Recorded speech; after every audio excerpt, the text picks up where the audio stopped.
শিলিগুড়ি মাটিগাড়া থানার এক হোটেল থেকে গ্রেপ্তার হলেন দুই আফগানিস্তানের নাগরিক। পুলিশ সূত্রে খবর, গ্রেপ্তার হওয়া দুই মহিলা সালার রেহনা এবং সালার সোনা ভিসার মেয়াদ শেষ হয়ে যাওয়ার পরও ভারতে অবস্থান করছিলেন। শুক্রবার রাতে ওই দুই মহিলা মাটিগাড়ার খাপরাইল এলাকায় একটি হোটেলে ওঠেন।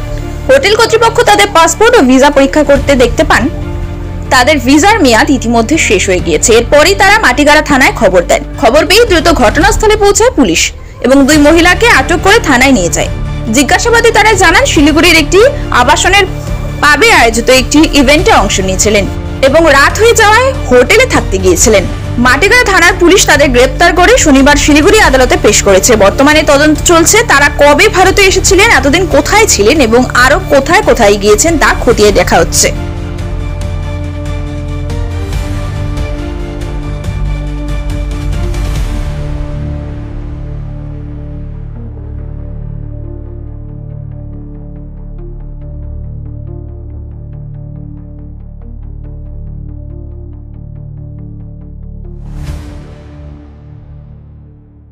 নতুন নতুন আপডেট পেতে সাবস্ক্রাইব করুন নিউজ আপ ডেইলি।